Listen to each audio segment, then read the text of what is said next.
अस्सलाम वालेकुम ICS grade 12 computer science students. Chapter 8 getting started with C part 2। अगर आपने इससे पहले चैप्टर 8 का पार्ट 1 की वीडियो नहीं देखी तो उसको पहले देख लें ताकि आपको पार्ट 2 की सही तौर पे समझ आ सके। तो स्टार्ट करते हैं। इस पार्ट में हम कोशिश करेंगे कि इन तमाम क्वेश्चंस के आंसर किए जाएं, जैसे कि सी प्रोग्राम का स्ट्रक्चर क्या होता है, मेन फंक्शन की डेफिनेशन क्या है, डेलीमीटर्स क्या है, pre processors, header files, statements क्या होती हैं, स्टेटमेंट टर्मिनेटर क्या होता है और कमेंट्स और उसकी टाइप्स क्या है। तो आए इनको स्टार्ट करते हैं। देखिए जी, ये एक हमारी स्लाइड है जिसके अंदर हमने ये ऊपर एक कमेंट दिया हुआ है। कमेंट देखें स्लैश स्टार स्टार स्लैश, ये एक मल्टी लाइन कमेंट है, सही है। तो इसमें क्या है कि हम कमेंट हम प्रोग्राम में क्यों लिखते हैं कि हमने प्रोग्राम में कुछ एक्स्ट्रा इन्फॉर्मेशन देनी होती है ताकि जो हमने प्रोग्राम लिखा हुआ है, जो हमारा सोर्स कोड है, जो हमारा प्रोग्राम है, उसको अगर कोई और प्रोग्रामर या यूज़र रीड करे तो उसको उस प्रोग्राम के बारे में समझ आ सके, उसकी लॉजिक को समझ सके, उसमें कौन सा प्रोग्राम, कौन सी उसमें स्टेटमेंट किस लिए लिखी गई है वो उसको समझ आ सके। तो कमेंट्स क्या करते हैं, कमेंट्स जो है प्रोग्राम के बारे में इंफॉर्मेशन देते हैं रीडर को, सही है। तो कमेंट्स की दो टाइप होती हैं, single line comment and multi line comment. तो यहाँ जहाँ पर आप देख सकते हैं कि पहले मैंने शुरू में एक मल्टी लाइन कमेंट दिया हुआ है और ये मैंने कुछ सिंगल लाइन कमेंट दिए हैं। तो सिंगल लाइन कमेंट जो है वो स्लैश स्लैश दो फॉरवर्ड स्लैश है, यहाँ से शुरू होते हैं। तो ये सिर्फ ये पूरी लाइन कमेंट हो गई है। ये अब इसको कंपाइलर इग्नोर करेगा और ये सिर्फ हमें यहाँ पे ये कमेंट बता रहा है कि यहाँ से हमारा मेन फंक्शन शुरू हो रहा है। ये हमारी हमने library file header file add की हुई है, ये हमने 3 वेरिएबल डिक्लेयर किए हुए हैं और यहाँ पे हम एवरेज मालूम कर रहे हैं 2 नंबर्स की। तो देखें इस प्रोग्राम के बारे में इंफॉर्मेशन दी हुई है, सही है, ताकि हम यहाँ पे इस प्रोग्राम को समझ सकें।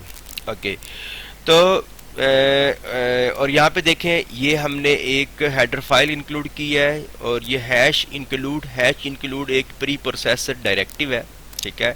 और प्री प्रोसेसर डायरेक्टिव क्या होता है कि देखें हमने stdio.h को अपने प्रोग्राम में इंक्लूड किया है। क्योंकि हमने ये printf फंक्शन इस्तेमाल करना है। जो printf फंक्शन इस लाइब्रेरी के अंदर है, इस फाइल के अंदर है।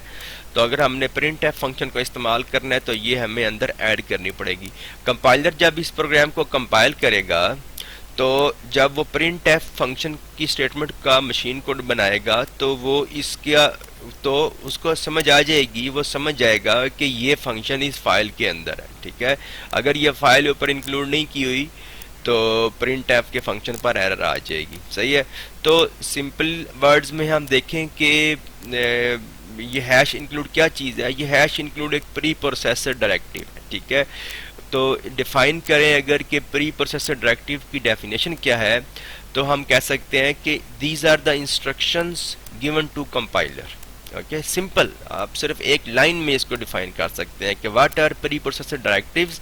Preprocessor directives are the instructions given to compiler to compile the source code. Okay, तो जो preprocessor directives start with hash sign, ठीक है, ये भी लिखना है कि ये हैश साइन से शुरू होते हैं और इसके दो टाइप्स हैं, इंक्लूड और डिफाइन, ठीक है। इंक्लूड के ज़रिए हम हेडर फाइल्स को अपने प्रोग्राम में शामिल करते हैं और डिफाइन के ज़रिए हम कॉन्स्टेंट्स वगैरह अपने प्रोग्राम में डिफाइन कर सकते हैं, ठीक है।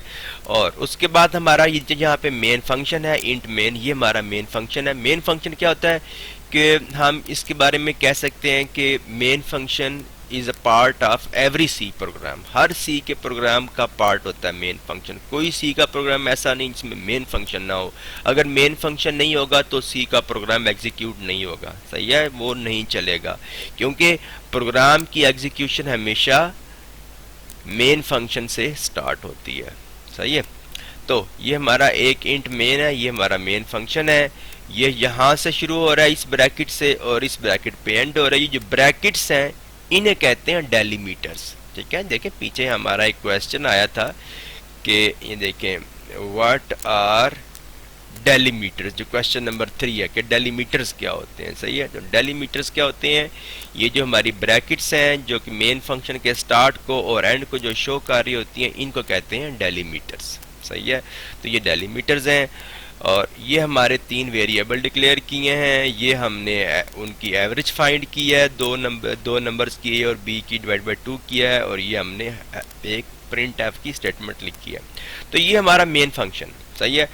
तो हम कह सकते हैं कि जो बेसिक स्ट्रक्चर है वो क्या होता है, ये देखें अगर मैं आपको यहाँ पे बताऊं, ये देखें बेसिक स्ट्रक्चर हमारा सी प्रोग्राम का क्या होता है कि सबसे पहले ऊपर हमारे पास प्री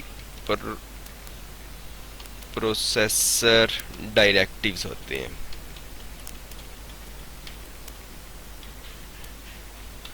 ठीक है। उसके बाद हमारा एक मेन फंक्शन होता है, ठीक है, और उसके अंदर हमारे पास ये इसको बॉडी कहते हैं मेन फंक्शन की,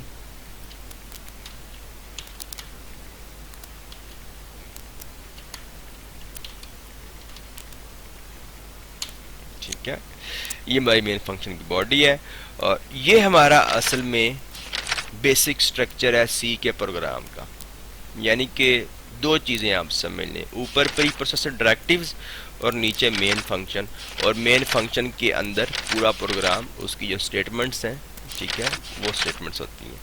तो ये हमारा है basic structure of C program. तो अगर आपको basic structure of C program का क्वेश्चन आए कि पूछें कि सी प्रोग्राम का बेसिक स्ट्रक्चर क्या होता है, तो आपने बताना है कि उसमें दो पार्ट हैं, एक ऊपर प्री प्रोसेसर डायरेक्टिव होती हैं, नीचे मेन फंक्शन होता है। फिर आपने बताना है कि प्री प्रोसेसर डायरेक्टिव को आपने एक्सप्लेन कर देना, जैसा कि मैंने पहले बताया है कि ये क्या होता है। Preprocessor directives are instructions to the compiler, ठीक है, ये इंस्ट्रक्शन है कंपाइलर के लिए। इसके दो टाइप होती हैं, इंक्लूड और डिफाइन। दोनों को हैश सिंबल से शुरू करते हैं। इंक्लूड के ज़रिए हम अपने प्रोग्राम में लाइब्रेरी फाइल्स इंक्लूड करते हैं, और डिफाइन के ज़रिए हम कॉन्स्टेंट्स को डिफाइन करते हैं, ठीक है। और फिर आप नीचे मेन फंक्शन की हेडिंग देंगे और आप बताएंगे मेन फंक्शन क्या होता है। मेन फंक्शन हमारा जो सबसे इम्पोर्टेंट फंक्शन है, जो कि हर सी प्रोग्राम का लाजमी हिस्सा होता है, और हमारा सी का प्रोग्राम मेन फंक्शन से शुरू होता है, और जब मेन फंक्शन एंड होता है तो सी का प्रोग्राम भी एंड हो जाता है, ठीक है। इतना आप बता देंगे, आपको फुल मार्क्स मिलेंगे इसके, ओके। मजीद हम देखें इसमें कि ये जो प्रिंट एफ के आखिर में जो सेमी कोलन लगा हुआ है, जो ये सेमी कोलन स्टेटमेंट टर्मिनेटर है, सही है। स्टेटमेंट टर्मिनेटर क्या होता है कि स्टेटमेंट टर्मिनेटर स्टेटमेंट्स को एंड करता है, सही है। अच्छा, ये हम देखें सी की प्रोग्रामिंग करते हुए हम ये जो तीन स्टेटमेंट्स हैं, 1 2 3, हम तीनों स्टेटमेंट्स को एक लाइन में भी लिख सकते थे, ठीक है। ये बात नहीं है कि चूंकि ये अगली लाइन पे लिखी गई है ये स्टेटमेंट तो ये एक नई स्टेटमेंट है, नहीं। ये एक जो सेमीकोलन आखिर में आया है स्टेटमेंट के एंड पे, तो ये एक स्टेटमेंट को एंड कर रहा है। उसके बाद जितनी भी स्पेस है आगे या कमेंट्स हैं वो सारी इग्नोर होंगे, और फिर जो अगला हमारे स्टेटमेंट है वो शुरू हो जाएगी, और फिर जब भी एक स्टेटमेंट टर्मिनेटर आएगा तो वो स्टेटमेंट भी एंड हो जाएगी, सही है। तो सी लैंग्वेज के अंदर जो सेमीकोलन है इससे स्टेटमेंट टर्मिनेट होती है, न्यू लाइन से स्टेटमेंट टर्मिनेट नहीं होती, सही है। और जितनी भी ब्लैंक स्पेसेस होती हैं वो सारी स्किप हो जाया करेंगी, ठीक है। तो इस प्रोग्राम में हमारे पास तीन स्टेटमेंट्स हैं, और वो सेमीकोलन से टर्मिनेट हुई हैं। और अगर सेमीकोलन मिसिंग होगा कि स्टेटमेंट के एंड पे, तो आपको कंपाइलर सिंटैक्स एरर देगा कि स्टेटमेंट टर्मिनेटर आर मिसिंग, ठीक है, वो या सेमीकोलन इज मिसिंग, वो कोई भी एरर दे सकता है इसमें से, ठीक है। तो यहाँ पर देखें हमने क्या चीज़ें कवर की हैं, आप देख सकते हैं हमने कवर किए हैं कि स्ट्रक्चर ऑफ सी प्रोग्राम क्या होता है। मैंने बताया इसमें दो चीज़ें हैं, प्री प्रोसेसर डायरेक्टिव और मेन फंक्शन। मेन फंक्शन क्या होता है, मेन फंक्शन बहुत इंपॉर्टेंट फंक्शन है, ये हर सी प्रोग्राम का लाजमी हिस्सा होता है, और सी प्रोग्राम मेन फंक्शन से ही शुरू होता है, और मेन फंक्शन जब ख़त्म होता है तो सी प्रोग्राम ख़त्म हो जाता है। डेलीमीटर्स क्या होते हैं, डेलीमीटर्स वो ब्रैकेट्स हैं जो कि फंक्शन के शुरू में और आखिर में लगी होती हैं। शुरू में ओपन ब्रैकेट लगी होती है और आखिर में क्लोजिंग ब्रैकेट लगी होती है, जो कि शो करता है कि फंक्शन यहाँ से शुरू हो रहा है, यहाँ पे ख़त्म हो रहा है, ठीक है। तो ये जस्ट ब्रैकेट्स को कहते हैं डेलीमीटर्स। जिस तरह स्टेटमेंट टर्मिनेटर सेमीकोलन को कहते हैं, इस तरह डेलीमीटर ब्रैकेट्स को कहते हैं। Preprocessor directive instruction to the compiler, two types, include और डिफाइन, स्टार्ट विद हैश।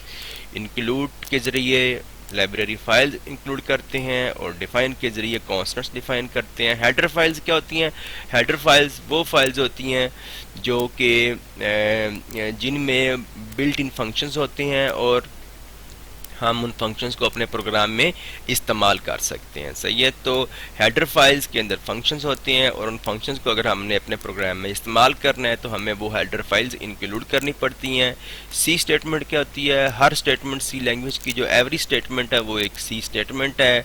इसमें मैं टर्मिनेटर के बारे में बता चुका हूँ कि सेमीकोलन को कहते हैं। और कमेंट्स क्या हैं? कमेंट्स जो है वो प्रोग्राम को रीडेबल बनाते हैं। प्रोग्राम के अंदर जो एक्स्ट्रा इंफॉर्मेशन ऐड करने के लिए कमेंट्स लिखे जाते हैं ताकि प्रोग्राम को रीड करना आसान हो। इसकी दो टाइप्स हैं, सिंगल लाइन कमेंट और मल्टी लाइन कमेंट, जिनके एग्जांपल हम अपने प्रोग्राम में देख चुके हैं। ठीक है, तो स्टूडेंट्स इसको आप अच्छी तरह से समझ लें। अगर समझ ना आए तो वीडियो को दोबारा देखें और कमेंट्स सेक्शन में आप कमेंट्स भी कर सकते हैं और इंशाल्लाह इसके मैं नोट्स भी आपको डिस्क्रिप्शन में प्रोवाइड कर दूंगा। Thank you for watching. अल्लाह हाफिज़।